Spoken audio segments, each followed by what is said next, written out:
Hello mga kahubad. So kakauwi ko lang pala dyan galing sa bayan.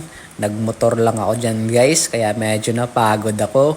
Kaya nagre-relax-relax na muna ako. Bala ko kasing paliguan yung isa kong aso, si Silly. Yun yung kapatid ni Blood guys, yung una kong aso na pinaliguan.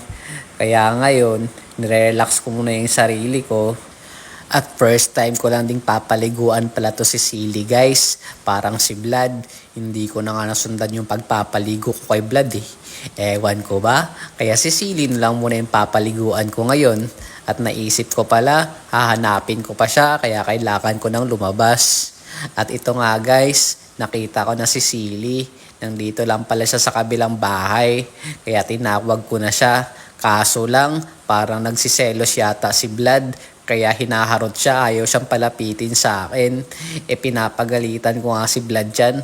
Kaso lang ayaw talagang paawat, ayaw niyang palapitin sa akin si Silly. Kaya ayun, binuhat ko na lang si Silly para mapapasok ko na sa bahay. At ayun na nga guys, pagpasok ko sa bahay, ayun, nagtago agad siya sa ilalim ng upuan. Hindi din kasi talaga sanay ito si Silly katulad ni Vlad na pumasok dito sa loob ng bahay. Pareho kasi silang hindi sinanay na pumapasok dito sa bahay. Kaya ayan, naninibago tuloy sila pag pinapapasok ko sila sa loob ng bahay. Kaya ayan guys, binuhat ko na lang siya para makapunta na kami sa CR. At ito na nga guys, tingnan niya guys ha, lalabas ulit ako dyan guys. Kaso nga lang, biglang sumunod. Tingnan nyo. Kaya wala na akong nagawa guys. Kung hindi habulin na naman siya dun sa labas. Kainis nga eh. Para kami naghahabulan dito ngayon. Mas mahihirapan pa pala akong paliguan to si Silly kaysa kay Vlad eh. Kasi si Silly talaga parang ilag talaga sa tubig. Kaya ang ginawa ko, kinuha ko na lang muna yung gagamitin kong shampoo sa kanya. Binili ko yan guys sa online. At saka si Silly pa talaga ang unang mga kagamit niyan. Gusto ko nga sanang gamitin eh. Kaso lang, baka bigla akong tumakol. Hehehe, charot lang. At para maumpisahan ko na nga yung pagpapaligo guys, itinawag ko na agad si Silly. Buti na lang lumapit siya sa akin nung tinawag ko siya. Kaya ayan, kinakausap ko siya na wag siya maging malikot pagka pinapaliguan na. Baka mabasa naman na ng todo. Baka pakti ako parang naligo na din. Malamig pa naman ang panahon ngayon. Kaya siya lang muna ang papalamigan ko. Mamaya na maliligo. So ayan guys, sinimulan ko na siyang paliguan. Kung mapapansin nyo guys, talagang pumipiglas talaga siya. Ayaw niya talaga mabasa ng tubig.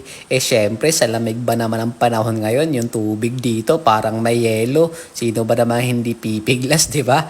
Kahit ako nanginginig din talaga ako sa lamig pag naliligo ako sa ganitong panahon eh.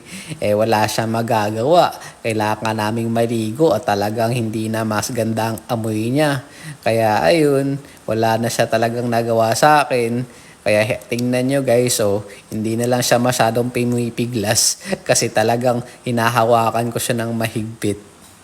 At ayan guys, sinashampoo ko na siya at saka sinisigurado ko talaga na nakuskus ko yung katawan niya kasi talagang nangangamoy na talaga si Silly. Ewan ko ba? Dahil nga siguro kasi hindi sila napapaliguan. Kaya kung hindi ko pa maaamoy na nangangamoy na sila, hindi ko pa sila papaliguan. Okay lang, hindi naman sensitive ang mga aspin eh.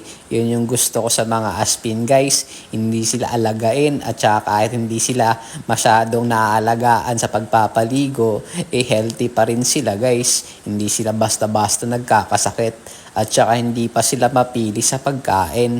At ayan na nga guys, tapos ko na siyang paliguan. Pinupunasan ko na siya.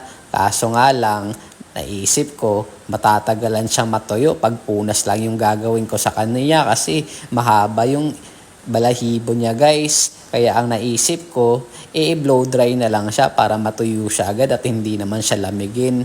Nakakahiya naman dito sa aso ko. At saka siya nga pala guys, yan pala si Silly, babae yan. At si Vlad naman, yun yung lalaki.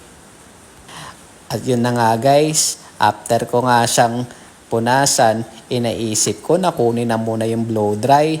Kaya sinasabi ko sa kanya na dyan lang siya, wag siyang sumunod sa akin. Kaya ayan, inintay naman niya ako na bumalik ako. Alangan namang hindi ko siya balikan, di ba? Di nagwala naman yan dyan. Kaya ito guys, kailangan na natin siya mapatuyo. Kasi napansin ko talagang nanginginig pa rin siya sa lamig. Ang lamig kasi talaga eh.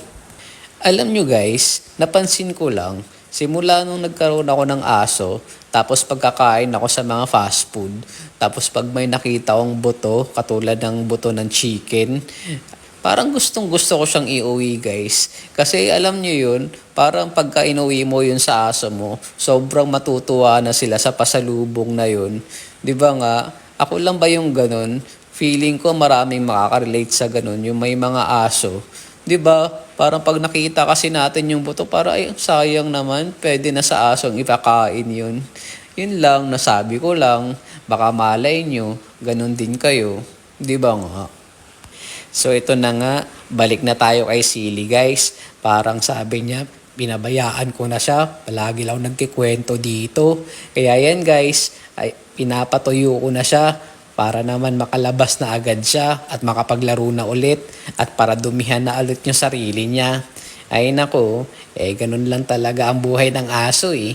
Papakainin mo sila, tapos tatahol-tahol sila paggabi, tapos maglalaro sila, tapos pupunta sila dun sa mga kapitbahay para lumandi, para mag-anak-anak na naman. Ay naku, hindi pwedeng mag-anak-anak to si Silly ko. Kailangan hindi mabuntis to. Naku, mahihirapan ako pagka ito nabuntis. Tapos may mga anak na.